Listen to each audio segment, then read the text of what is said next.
বন্ধুরা, গত 3 মাস আগে আমার খুবই কাছের একজন মারা গিয়েছিল। আর এই কারণে 3 মাস ধরে আমি কন্টেন্টও খুবই কম পোস্ট করছিলাম। ফ্রিকোয়েন্সিটাও অনেকটাই পড়ে গেছিল, কারণ আমি ফোকাস করতে পারছিলাম না। তবে ওনার চলে যাওয়ার পরে ওনার কিন্তু অনেকগুলোই লাইফ ইন্স্যুরেন্স পলিসিস ছিল, আর আমি ভাবলাম তাদের পাশে দাঁড়াবো, যাতে করে তারা ইন্স্যুরেন্সের টাকাগুলো পেয়ে যায়। আর আমি যখন ক্লেমের জন্য ফর্মটা ফিল আপ করা স্টার্ট করি, তখন আমি আসল রিয়ালিটিটা জানতে পারি যে এরা কতটা ট্রিক করে আপনার ক্লেমগুলো পাস না করানোর জন্য। আপনি ভাবতেও পারবেন না যে একটা কোম্পানি তো আমাদেরকে এতটাই বিপদের মধ্যে ফেলেছিল যে তারা এমনকি এটা জানতে চেয়েছিল যে বডিটাকে কবে ঘাটে নিয়ে যাওয়া হয়েছে সেটারও প্রমাণ দেওয়ার জন্য। আর এই সমস্ত কিছু প্রমাণ চেয়েছিল, তাও আবার গভর্নমেন্ট অফিসারের দ্বারা যেন সেটা ভেরিফাইড থাকে। এই কোম্পানির নামটা তো আমি করতে পারবো না, তবে এটা কিন্তু ইন্ডিয়ার ওয়ান অফ দ্য বিগেস্ট ইন্স্যুরার্স। নামটা আমি এই কারণে করবো না, কারণ এই সোশ্যাল মিডিয়া প্ল্যাটফর্ম ছাড়া আমার কোনো আনডিউ অ্যাডভান্টেজ তোলার নেই। কিন্তু এই সমস্ত ঘটনা থেকে আমি একটাই কথা চিন্তা করছি, যে এই যে ঘটনাটা ঘটলো, যেখানে আমি অনেক রকমের ইন্স্যুরেন্সের সাথে ডিল করলাম, আর তাদের এক একজনের এক একটা আলাদা আলাদা নাটক, যে অন্তত যেটা আমার প্র্যাকটিক্যাল একটা এক্সপিরিয়েন্স হলো সেটা আপনাদের সবার সাথে শেয়ার করে আপনাদের একটা আমি হেল্প করি। তো এই ভিডিওতে আমি 6টা লেস নোন বা হিডেন ক্লজের ব্যাপারে আলোচনা করব, যেটা টার্ম ইন্স্যুরেন্সের সাথে কানেক্টেড, যেগুলো আপনাদের অবশ্যই কেয়ারফুলি জানা উচিত কোনো ইন্স্যুরারের সাথে কথা বলার আগে। আর এর সাথে সাথে কিন্তু আমি এমন কিছু টিপস আপনাদেরকে দিতে চলেছি যেটা আপনাদের কিন্তু খুবই কাজে আসবে। তো বন্ধুরা, এই ভিডিওটা কিন্তু অবশ্যই ধ্যান দিয়ে দেখবেন, পেপার পেন সাথে নিয়ে দেখবেন, যাতে করে কিনা এই ভিডিওর পরে আপনি একটা খুব ভালো রকম ইনসাইট পান। Term insurance check 1, multiple policies এর ঝঞ্ঝাট। তো বন্ধুরা, যেরকম আমাদের ক্ষেত্রে ছিল যে ডিসিজডের কাছে কিন্তু মাল্টিপল ইন্স্যুরেন্স পলিসিস ছিল, আর আমাদেরকে কিন্তু অনেক ইন্স্যুরার্সকে ডিল করতে হয়েছে, আর এক একজনের এক এক রকম নাটক ছিল। তো বন্ধুরা, এটা শুনতে তো খুবই ভালো লাগে যে 5টা আলাদা আলাদা ইন্স্যুরার্সের থেকে ইন্স্যুরেন্স নিয়ে নিন, রিস্কটাও কম হয়ে যাবে। কিন্তু সত্যিটা তো এটাই যে 5টা আলাদা আলাদা কোম্পানির থেকে 20 লাখ করে পলিসি নেওয়ার থেকে একটা কোম্পানির থেকেই 1 কোটি টাকার পলিসি নেওয়াটা তো অনেকটাই বেটার। কেন? এবার আপনি ভাবুন, নমিনির উপরে কি হবে? তাকে কিন্তু 5টা আলাদা আলাদা কোম্পানির সাথে লড়তে হবে, 5টা আলাদা আলাদা হ্যান্ডলার্সের সাথে ডিল করতে হবে, আর 5টা আলাদা আলাদা ইম্পসিবল ডকুমেন্টসকেও কিন্তু পূরণ করতে হবে। হতে পারে যে একটা কোম্পানি ক্লেম অ্যাকসেপ্ট করছে, আবার অন্য কোম্পানি রিজেক্ট করে দিচ্ছে, আর এটা নমিনির জন্য এতটাই কেওয়াস আর স্ট্রেস ক্রিয়েট করে দেবে যে সে তো সেখানেই অর্ধেক হাল ছেড়ে দেবে। প্র্যাকটিক্যাল চেকটা কি? আপনার পলিসিকে কনসোলিডেট করুন। 5টা ছোট ছোট পলিসি নেওয়ার থেকে কিন্তু লাখ গুণ বেটার যে আপনি একটা বা দুটো রেপিউটেড কোম্পানির থেকে পলিসি নিন। আর এটার মানে একটা ক্লেম প্রসেস, একটা সেট অফ পেপার ওয়ার্ক, আর নমিনির জন্য কিন্তু ম্যানেজ করার জন্য একটাই ফাইল। তার লাইফটা নির্ঝঞ্ঝাট বানান, মুশকিল নয়। Check 2, nominee details versus legal heirs. এটা দ্বিতীয় কারণ যেখানে অনেক মানুষ কিন্তু ফেসে যায়। আপনি হয়তো মনে করবেন নমিনির নাম দিয়ে দিলাম, ব্যাস আমার কাজ শেষ, কিন্তু নয়। সাধারণত ইন্স্যুরেন্স কোম্পানি কিন্তু নমিনির থেকে বেশ অনেক প্রমাণ চায় ভেরিফাই করার জন্য। লিগাল ইয়ারের কেসে কিন্তু এতটা ডিটেলস চায় না।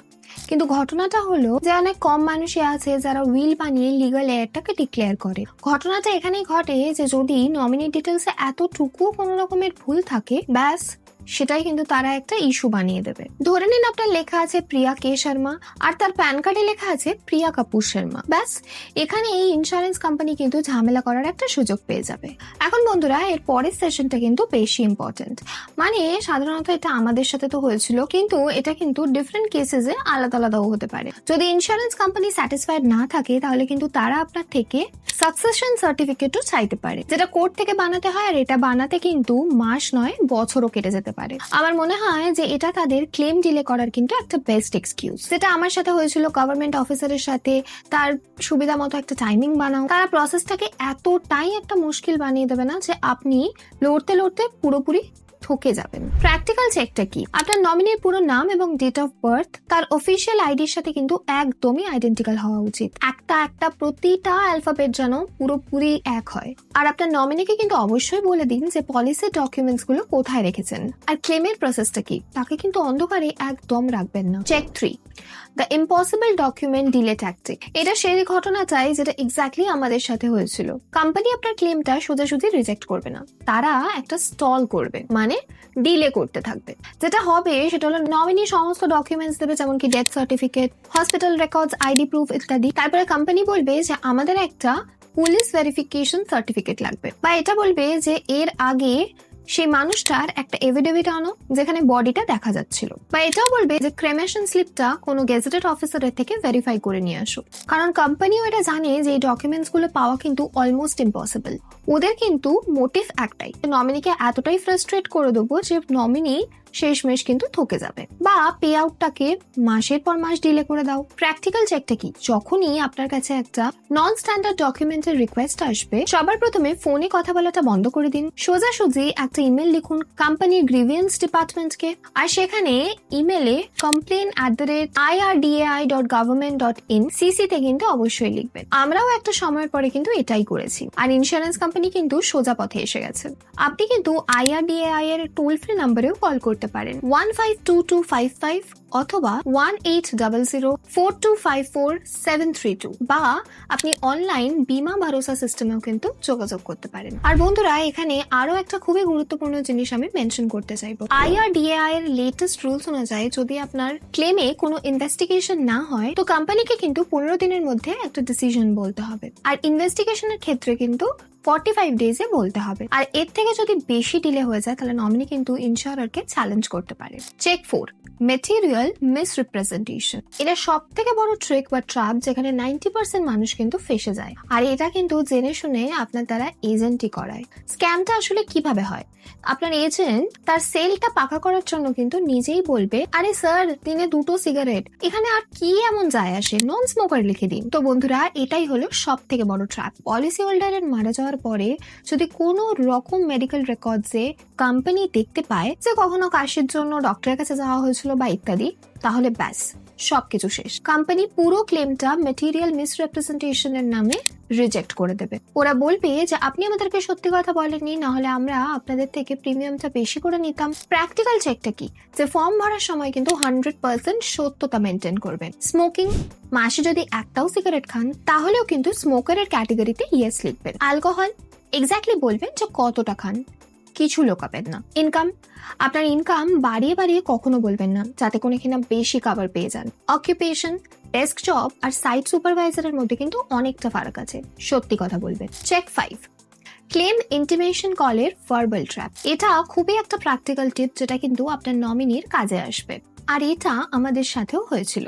যেটা হয় সেটা হলো, যখন ইন্স্যুরেন্স ফাইল করতে যাবেন, মানে ক্লেম ইমিটেশনের জন্য যাবেন, তো যে ফার্স্ট কল যেটা নমিনি কোম্পানিকে করে ডেথ রিপোর্ট করার জন্য, সেই কলটা কিন্তু সব সময় রেকর্ড হয়। একজন নমিনি যে অলরেডি খুবই দুঃখিত হয়ে আছে, খুবই ঘাবড়ে আছে, তাকে যখন কলে জিজ্ঞাসা করা হয় যে কি হয়েছে, সে কিন্তু আন্দাজে কিছু একটা বলে, যেমন কি সেটা বলতে পারে যে সে তো কিছুদিন আগে থেকে প্রচন্ডই ওয়ার্ক স্ট্রেসের মধ্যে ছিল, বা ওনার আগের মাসে খুব চেস্ট পেইন হচ্ছিল কিন্তু সে ডক্টর দেখায়নি। ব্যাস, ইন্স্যুরেন্স কোম্পানি এই ইনফরমেশন গুলো কালেক্ট করে কেসটাকে ইনভেস্টিগেশন করা শুরু করে দেয়। তারা নন ডিসক্লোজার অফ স্ট্রেস বা non disclosure of pre existing heart condition এইসবের বেসিসে ইনভেস্টিগেশন শুরু করে দেবে। আর আপনি কিন্তু আপনার অজান্তেই তাদেরকে একটা সুযোগ দিয়ে দিয়েছেন ক্লেমটাকে আটকে দেওয়ার জন্য। প্র্যাকটিক্যাল চেকটা কি? যে আপনার নমিনিকে আপনি অবশ্যই ট্রেন করে রাখুন যাতে সে প্রথম কলটা কোনোভাবেই আন্দাজে কথা না বলে। তার কাজ হবে শুধু ফ্যাক্টটাকে বলা।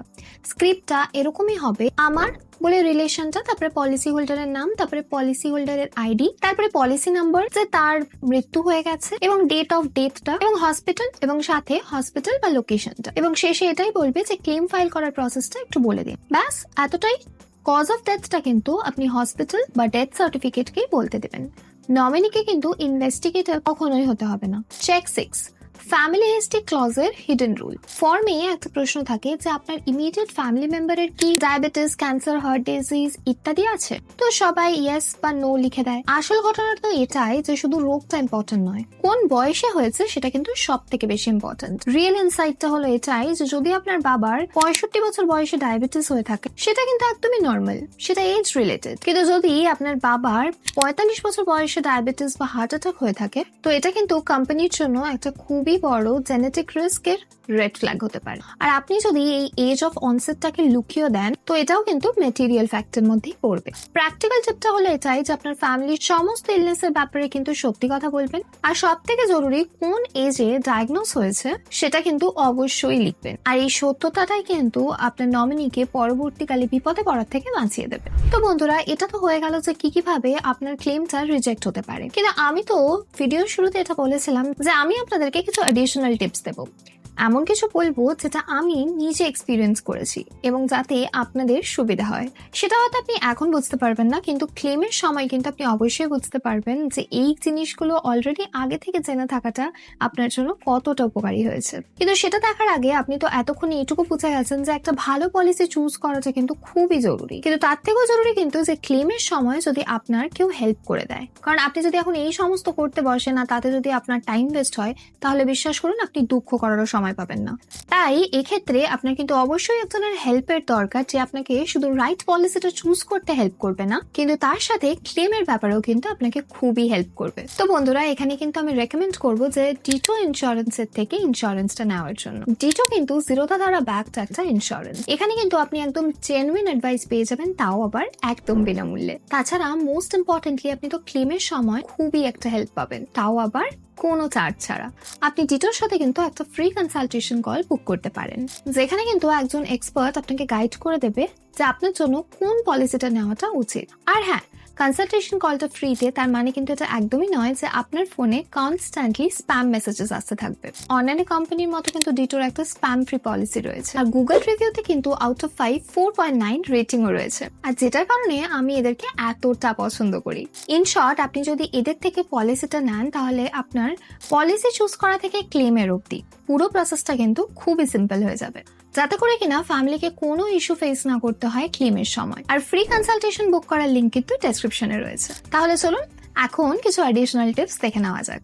Number 1, make an E insurance account. কারণ যেটা হয় সেটা হচ্ছে আপনি একটা ভালো পলিসি নিয়ে নিলেন, কিন্তু সাধারণত পলিসি ডকুমেন্টস কেউই তার ফ্যামিলি মেম্বারের সাথে শেয়ার করে না। আর ইন্ডিয়াতে উইল বানানোর কনসেপ্টটা তো সেরকম ভাবে নেই, তো এখানে একটা হাই চান্সেস আছে যে আপনার ইন্স্যুরেন্সের ব্যাপারে আপনার ফ্যামিলি কিন্তু জানতেই পারবেন না, আর আপনার সব পরিশ্রমে কিন্তু জল পড়ে যাবে। আর এটার জন্যই রয়েছে ই ইন্স্যুরেন্স অ্যাকাউন্ট। ই ইন্স্যুরেন্স গভর্নমেন্টের দ্বারা নেওয়া একটা ইনিশিয়েটিভ, আর এটা এমনই একটা অ্যাকাউন্ট যেখানে আপনি আপনার সমস্ত ইন্স্যুরেন্স ডিজিটালি স্টোর করতে পারবেন, আর এই অ্যাকাউন্টের ডিটেলস আপনি আপনার ফ্যামিলির সাথেও শেয়ার করতে পারবেন। আর হ্যাঁ, এটা কিন্তু একদম ফ্রি অফ কস্ট। আপনি যখনই টার্ম ইন্স্যুরেন্স নেবেন, মেক শিওর যে আপনি কিন্তু আপনার ইন্স্যুরেন্সটা ই ইন্স্যুরেন্স অ্যাকাউন্টে আপডেট করবেন। আর এটা কিভাবে করে সেটা ডিটেলড প্রসেসটা কিন্তু আমি ডেসক্রিপশনে শেয়ার করে দিয়েছি। Number 2, section 45। তো বন্ধুরা, এখন এই যে পয়েন্টটা নিয়ে আমরা ডিসকাস করব, এটা কিন্তু একটা game changer from legal and practical point. এটাকে বলে ইন্স্যুরেন্স অ্যাক্টের সেকশন 45। যখন আপনি পলিসি নেন, তো প্রথম 3 বছর কোম্পানির জন্য একদম হাই রিস্ক বা কন্টেস্টেবিলিটি পিরিয়ড হয়। মানে এটা সেই সময় যেখানে কোম্পানি আপনার সাথে কন্টেস্ট করতে পারে, আপনার সাথে লড়তে পারে। যদি এই 3 বছরের মধ্যে পলিসি হোল্ডারের মৃত্যু হয়ে যায়, তো ইন্স্যুরেন্স কোম্পানির অধিকার আছে যে তারা কিন্তু আপনার অরিজিনাল ডকুমেন্টস নিয়ে আপনাকে বিপদে ফেলতে পারে। তারা যদি একটা ছোট মিথ্যে বা ডিসক্রিপেন্সি দেখতে পায়, তো তারা পুরো ক্লেমটা কিন্তু ম্যাটেরিয়াল মিসরিপ্রেজেন্টেশন বলে ভয়েড করে দেবে, আর ক্লেমটা রিজেক্ট হয়ে যাবে। কিন্তু যখনই আপনি পলিসিটা পুরো 3 বছর করে নেবেন, বা সেকশন 45টা আপনার জন্য একটা ব্রহ্মাস্ত্র হয়ে যাবে, অ্যাজ পার IRDAI যদি পলিসিটা 3 বছরের পুরনো হয়ে যায়, তাহলে কিন্তু কোম্পানি আপনার থেকে কোনো ফালতু প্রশ্ন করতেই পারবে না। তারা আপনার ক্লেমটা মিসরিপ্রেজেন্টেশন বা নন ডিসক্লোজারের বেসে রিজেক্ট কখনোই করতে পারবে না। তাদেরকে পয়সা কিন্তু দিতেই হবে। কিন্তু হ্যাঁ, একটা কেসে কিন্তু তারা অবশ্যই বারণ করতে পারে, আর সেটা হলো আউটরাইট ফ্রড। তো বন্ধুরা, এটাই ছিল আমার সব প্র্যাকটিক্যাল লার্নিংস। আমার মোটিভটা কিন্তু আপনাদেরকে ভয় পাওয়ানো নয়, বরং এটাই আপনাদেরকে বলা যে পলিসি নেওয়াটা যতটাই ইম্পর্টেন্ট, অতটাই ইম্পর্টেন্ট কিন্তু এই প্রসেসটাকে সোজা বানানো। আর যেমন আমি বলেছি যে এই প্রসেসটা কিন্তু একা একা করাটা খুবই মুশকিলের ব্যাপার, স্পেশালি যখন পরিবারটা এতটাই দুঃখের মধ্যে থাকে। এই কারণে যদি আপনি আজ একটা টার্ম ইন্স্যুরেন্স নেওয়ার কথা ভাবছেন, তো আমি কিন্তু আপনাকে অবশ্যই রেকমেন্ড করবো যে আপনি ডিটো এক্সপার্টের সাথে অবশ্যই একবার যোগাযোগ করুন। ক্লেমের সময় এটা আপনাকে এতটাই উপকার করবে যে আপনি আপনার স্ট্রেস এবং দুঃখের সময় কিন্তু এখান থেকে আপনাকে বাঁচাবে, আর এই সমস্ত কিন্তু আপনি একদম বিনামূল্যে পাবেন। তো টার্ম ইন্স্যুরেন্স নেওয়ার আগে কিন্তু অবশ্যই একটা ফ্রি কল ডিটো ইন্স্যুরেন্সের সাথে বুক করবেন, আর কল বুক করার লিঙ্কটা কিন্তু ডেসক্রিপশনে রয়েছে।